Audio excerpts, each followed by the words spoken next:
ममता बनर्जी की दल तृणमूल के 80 में से 58 विधायकों ने आज अलग रास्ता चुन लिया। ममता को तोड़कर अलग हिस्से में तब्दील कर दी गई। जैसे महाराष्ट्र में राष्ट्रवादी को तोड़कर शरद पवार की राजनीति को जमींधस कर दी गई थी, जैसे उसी महाराष्ट्र में उद्धव ठाकरे की राजनीति को धूल चटाया गया था। जैसे बिहार में लालू यादव को समेट दिया गया। तमिलनाडु में स्टालिन की राजनीति भी अब लपेटे में आने लगी है। उत्तर प्रदेश और पंजाब भी इसी कतार में है। बाकी की हाल तो आपके सामने है, हमें गुनगुनाने की जरूरत नहीं है। सवाल कतई ये नहीं है कि बीजेपी की राजनीति इतना सफल कैसे है। सवाल यह है कि इतना सारा मैनेजमेंट संभव कैसे हो पा रहा है। आप 40 का पेट्रोल 100 में खरीद रहे हैं ना। आप 5 रुपए की सब्जी 50 रुपए में खरीद रहे हैं ना। आप 100 रुपए की मेडिसिन 1000 रुपए में ले रहे हैं ना। आप पर 100 रुपए की ट्रैफिक चालान 5000 रुपए में थोप दिया गया है ना।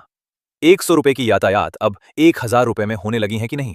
इनकी राजनीति के परिदृश्य का एनालिसिस में हमें बार बार एक किस्सा याद आता है, महाठग सुखेश चंद्रशेखर का, जिसने पहले तो इन्हीं सरकारी ठगों को ठगा और करोड़ों में हड़पने की मामलों में आर्थर जेल में बंद हुआ। फिर अय्याशी के लिए नूरा फतेही और जैकलीन फर्नांडीज जैसी सुंदरियों को जेल में मिलने बुला लिया करता था।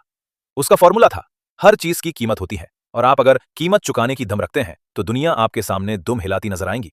देश का खजाना हाथ लगी है, जिसे जनता के लिए न्याय, इंसाफ और जीवन संतुलन में व्यय होना चाहिए था, उसी से मैनेजमेंट चल रहा है। मोडिया राजनीति दरअसल इस देश के 145 करोड़ वर्तमान जनता के लिए विपत्तियां बनकर सामने आने लगा है। I sincerely believe that it would be disastrous for the country to have Narendra Modi as the Prime Minister.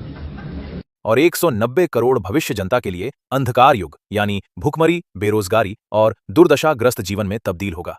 अगर इन्हें यही नहीं रोका गया तो देश बहुत तकलीफ में आ जाएगी।